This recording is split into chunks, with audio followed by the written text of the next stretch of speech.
June 1940. Admiral Andrew Cunningham, Commander-in-Chief of Britain's Mediterranean Fleet, counted 6 Italian battleships anchored at Taranto and calculated an equation with no good answer. Italy had entered the war on June the 10th with the 4th largest navy on Earth, and Benito Mussolini's Regia Marina now sat astride every supply route Britain needed to reach Egypt, Malta, and the Suez Canal. Cunningham possessed 4 battleships against those 6. The newest Italian vessels, Littorio and Vittorio Veneto, displaced 41,377 tons apiece, mounted 9 381mm guns, and could make 30 knots. They outgunned and outpaced every capital ship the Royal Navy had in theater. The mathematics were terrifying. Between June and September 1940, Italian naval forces sank or damaged 14 British merchant vessels in the Mediterranean. Malta, the strategic island fortress that controlled the central sea lanes, depended on convoys sailing from Alexandria and Gibraltar through waters now dominated by Italian air and naval power. Every ton of fuel, every crate of ammunition, every sack of flour that reached Malta did so under threat from those 6 battleships at Taranto. And Cunningham could not force a decisive battle because the Italians refused to leave their fortified anchorage. The obvious answer was more battleships. King George V-class dreadnoughts, 40,000 tons of armor plate, and 14-inch guns, enough firepower to dominate any surface engagement in the central Mediterranean. They were masterworks of British naval engineering. They were also ruinously expensive. Each King George V-class battleship consumed 7,393,134 pounds, roughly 440 million pounds in modern terms, and demanded 4 years of construction at one of Britain's 3 capital shipyards. Those yards were already building warships that would not commission until 1942. Meanwhile, Italian submarines and surface raiders were strangling the convoy routes right now. The conventional arithmetic offered no escape. Britain could not outbuild Italy in battleships while simultaneously fighting Germany in the Atlantic. The Treasury calculated that the Mediterranean fleet consumed roughly 12% of total naval expenditure, and every capital ship deployed south of Gibraltar was one fewer defending the home islands against invasion. The numbers did not balance. They never would balance, not with battleships. But one man believed the numbers could be broken entirely, not by building a bigger fleet, but by redesigning what a fleet could do. Admiral Sir Reginald Henderson, 3rd Sea Lord and Controller of the Navy, had more carrier aviation experience than any officer alive. He had commanded HMS Furious in the 1920s and served as the first Rear Admiral aircraft carriers. Henderson was not an engineer. He was not a shipbuilder in the traditional mold. His instincts came from 20 years watching naval aviation evolve on shoestring budgets, launching biplanes from converted battlecruisers, improvising flight decks on merchant hulls, making do with whatever the Admiralty would fund. Senior officers treated carrier aviation as a sideshow, a supplement to the gun line, not a replacement for it. Naval traditionalists argued that aircraft could harass a battle fleet, but never defeat one. Henderson disagreed. In 1936, Henderson bypassed normal Admiralty procurement channels entirely. He sent for W.A.D. Forbes, head of the aircraft carrier section in the Department of Naval Construction, the man who had designed Ark Royal. Forbes had spent his career designing warships, but Henderson's vision drew on something closer to commercial pragmatism. Henderson had watched the Royal Air Force control the Fleet Air Arm for 15 years, starving it of modern aircraft and proper funding. He understood that Britain would fight its next war with whatever aircraft the Fleet Air Arm possessed, not whatever aircraft the Admiralty wished it possessed.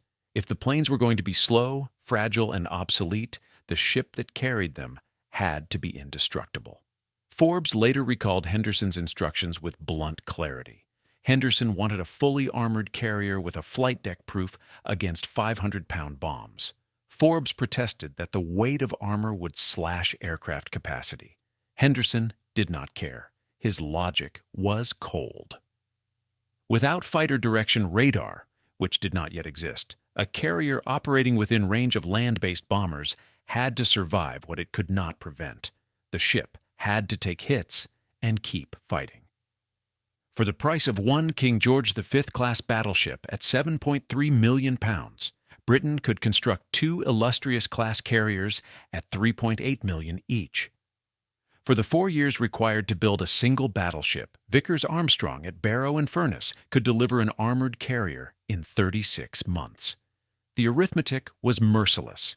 The result was HMS Illustrious, ordered on April 13, 1937, laid down on April 27, 1937, and launched on April 5, 1939. She displaced 23,000 long tons standard, measured 740 feet overall, and could make 30 knots from 3 Parsons geared steam turbines generating 111,000 shaft horsepower. 16 4.5-inch dual-purpose guns in 8 twin turrets.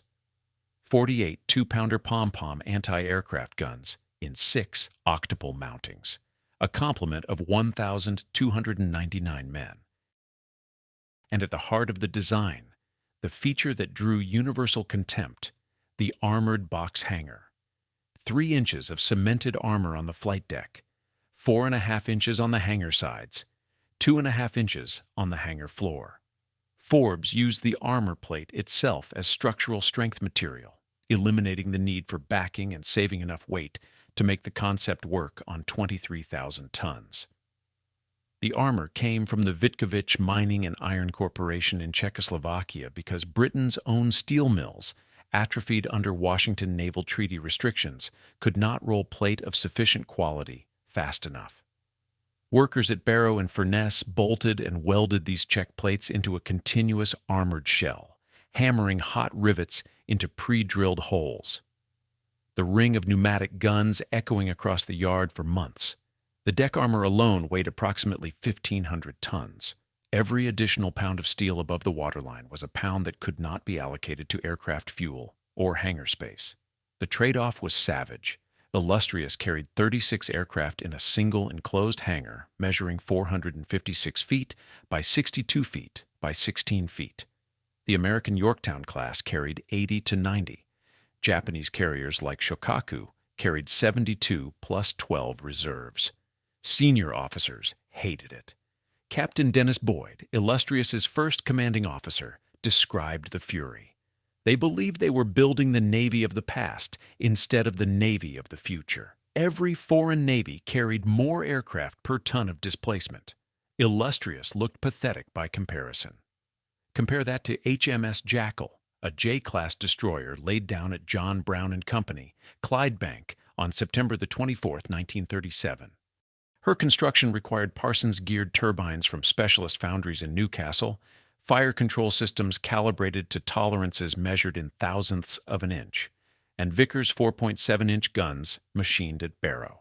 She commissioned on April 13, 1939, 19 months later, representing tens of thousands of man-hours of highly skilled labor.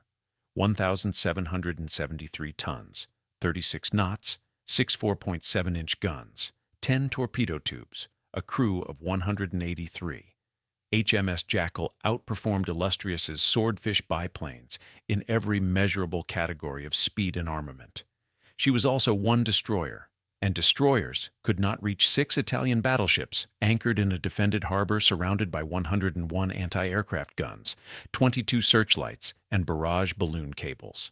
One Swordfish biplane could. It cost 4,500 pounds. 1/50th the cost of Jackal, 1/1600th the cost of Illustrious. Built by Fairey Aviation at Hayes, West London, from a design by Marcel Lobel, a Belgian aeronautical engineer who had been Fairey's chief designer since 1925. Fabric-covered steel tube fuselage, open cockpit, fixed undercarriage. A Bristol Pegasus radial engine producing 690 horsepower. Top speed, 138 miles per hour. Roughly the same as a 1917 SPAD fighter from the previous war. It carried one 18-inch Mark 12 aerial torpedo weighing 1,610 pounds with a 388-pound warhead. The torpedo cost approximately 2,500 pounds. The Swordfish looked like something from a museum display.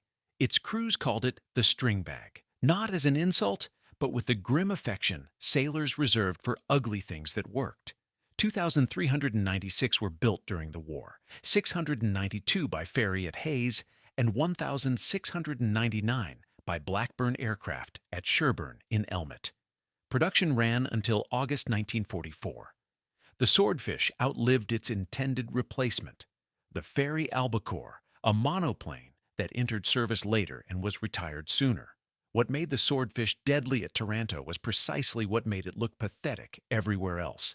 Anti-aircraft fire control predictors were calibrated for modern aircraft traveling at 250 miles per hour, or faster.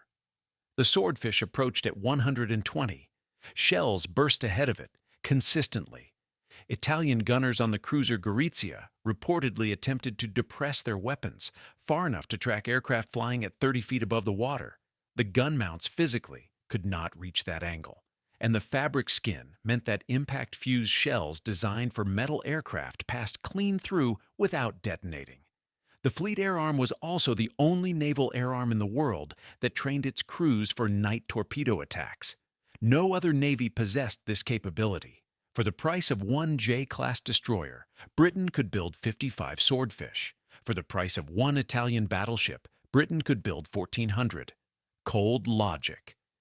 On the night of November the 11th, 1940, the men who would fly those Swordfish into Taranto harbor understood the mathematics in terms more personal than pounds and pence. Lieutenant Commander Kenneth Williamson, leading the first wave from 815 Naval Air Squadron, sat in an open cockpit with no heating, no pressurization, and no armor plating, wearing a leather flying helmet, goggles, and a Sidcot flying suit over his uniform. The temperature at 4,000 feet over the Mediterranean in November fell to approximately 5 degrees Celsius. Salt spray coated every surface. The wind cut through gaps in clothing and found bare skin at the wrists and neck. The Swordfish vibrated constantly, its wire bracing, humming in the slipstream, the engine note drumming through the airframe into the pilot's spine and teeth. Observer Lieutenant Norman Scarlett crouched behind Williamson in the rear cockpit, navigated by dead reckoning and starlight, his charts flapping in the wind, his pencil marks barely visible in the glow of a shaded torch. Hands grew numb inside leather gloves. Eyes streamed from the cold. Leading Airman A.L. Humphreys, air gunner, checked his single rear-mounted Vickers gun and knew it would accomplish nothing against the wall of fire that waited over Taranto. Every man aboard those 21 aircraft understood the Admiralty's expected loss rate for the mission, 50%. Half of them were not expected to return, yet those men climbed into their cockpits anyway. 21 Swordfish launched from Illustrious in 2 waves, 12 in the first wave between 2035 and 2040 hours. 9 in the second wave at 21-28 hours.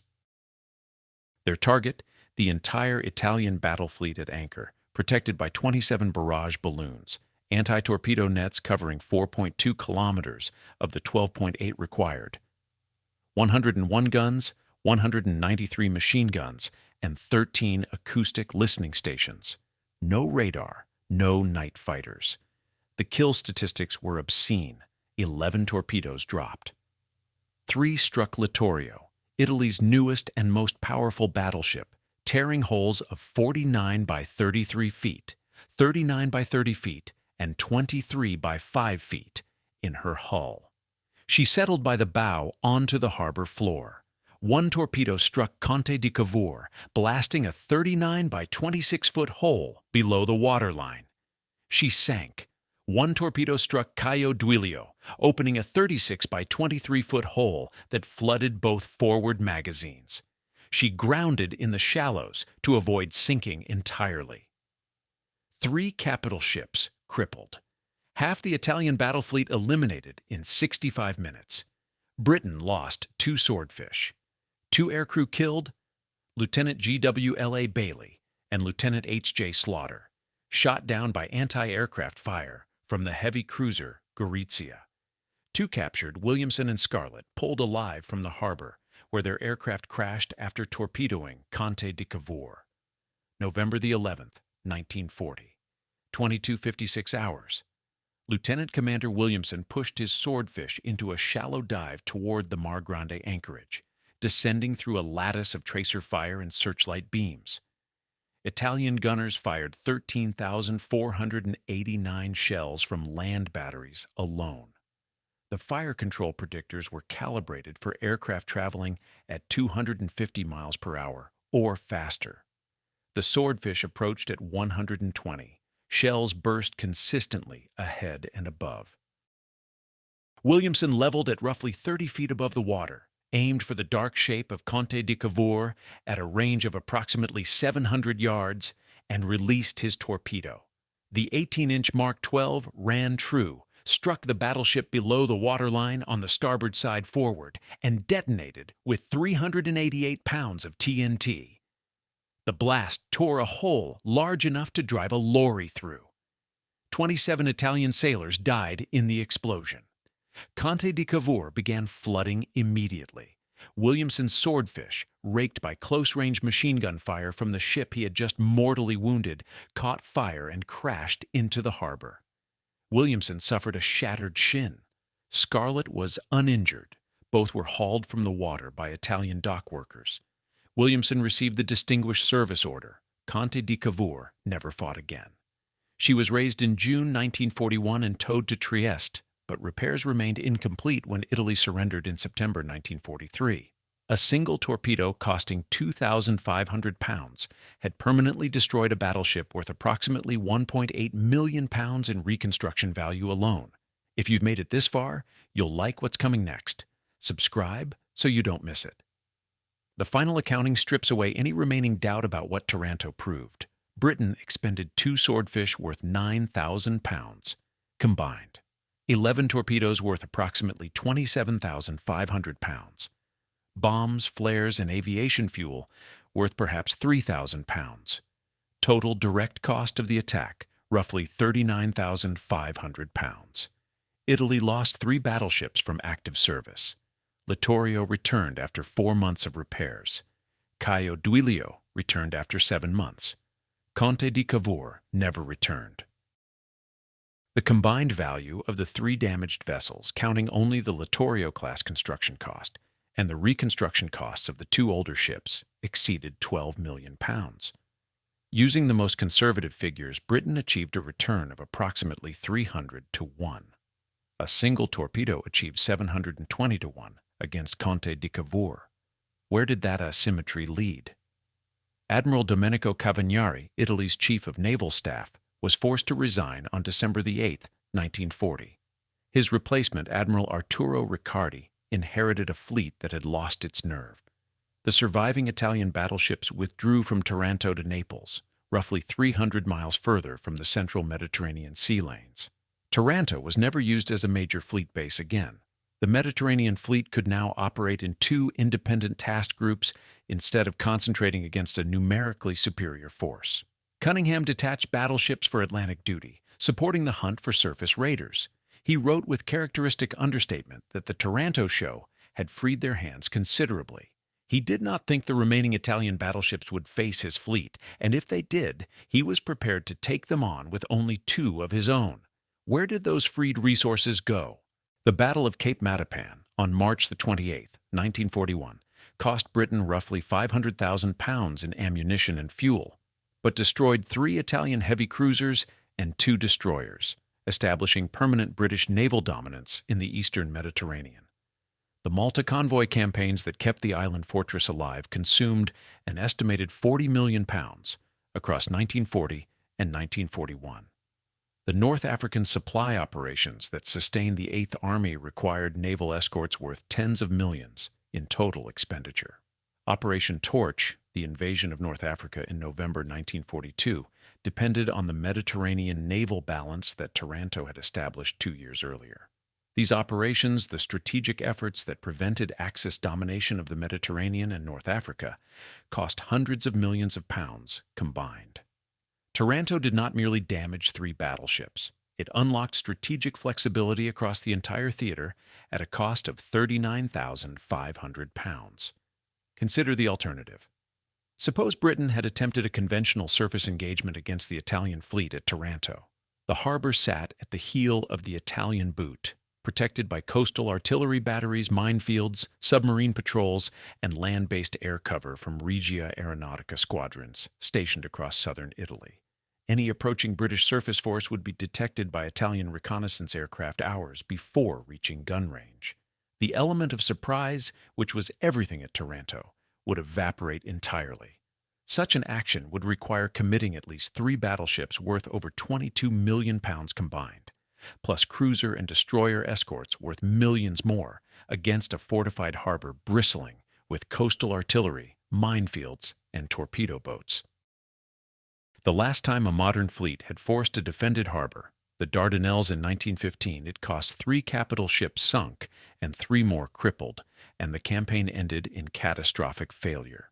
Even at Matapan, where Cunningham committed 3 battleships, a carrier, 4 light cruisers, and 13 destroyers in open water, the primary target, Vittorio Veneto, escaped, and it was carrier aircraft, not battleship guns, that forced the engagement. The surface fleet alone could not achieve what 21 biplanes achieved in 65 minutes. Taranto proved that one carrier costing £3.8 million could achieve more decisive results than an entire battle line costing 10 times that sum. 2 months later, the ship herself proved the second half of Henderson's gamble. On January 10, 1941, while escorting a convoy through the Strait of Sicily during Operation Excess, Illustrious was targeted by Luftwaffe Fliegerkorps 10, a specialist anti-shipping unit transferred to Sicily with the specific mission of destroying her. Major Paul Werner Hazel led approximately 43 Junkers, 87 Stuka dive bombers from the first group of Sturzkampfgeschwader 1 and the second group of Sturzkampfgeschwader 2, supported by Heinkel 111 bombers and Messerschmitt 110 fighter escorts. The Stuka pilots had rehearsed their attack patterns on a floating mock-up of the carrier. Illustrious took 7 direct bomb hits and 5 near misses in approximately 20 minutes.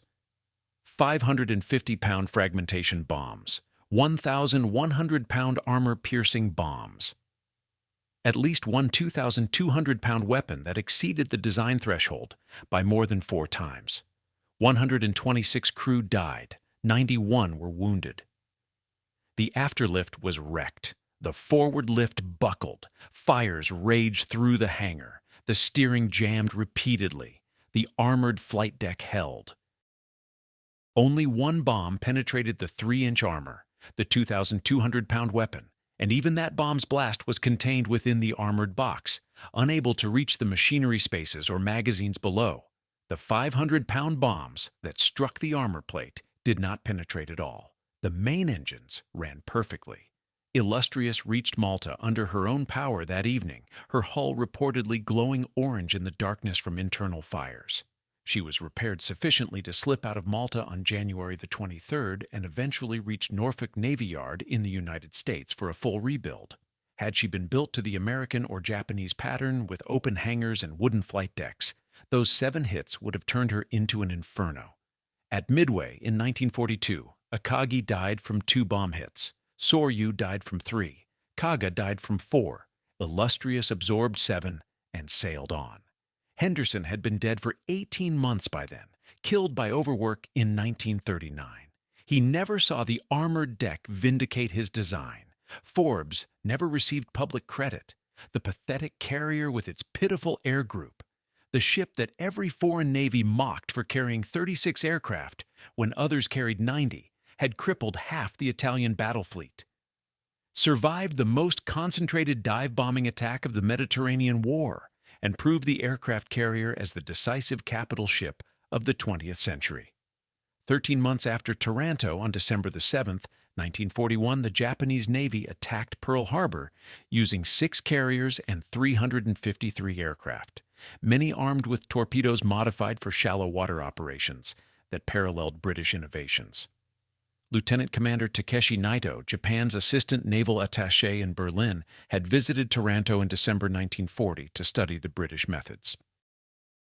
Commander Mitsuo Fuchida, who led the first wave at Pearl Harbor, later acknowledged the lesson. If the British could launch torpedoes successfully in a defended harbor, so could the Japanese. Admiral Yamamoto had been contemplating a strike against Pearl Harbor since spring 1940, before Taranto. But Taranto provided the proof of concept. What had been theoretical became operational reality. The Japanese accelerated modifications to their Type 91 aerial torpedo, adding wooden anti-roll fins for stable, shallow water entry, directly paralleling the British solution at Taranto. 13 months separated the two attacks. The age of the battleship ended not in a fleet engagement between dreadnoughts, but in a shallow Italian harbor on a November night, delivered by fabric-covered biplanes that belonged in a museum. Admiral Cunningham wrote that in a total flying time of 6.5 hours, 20 aircraft had inflicted more damage upon the Italian fleet than was inflicted upon the German high seas fleet in the daylight action at Jutland. He was describing the permanent inversion of naval economics. The most expensive weapon system of the industrial age, the battleship, had been made obsolete not by something more powerful, but by something cheaper, slower, and older.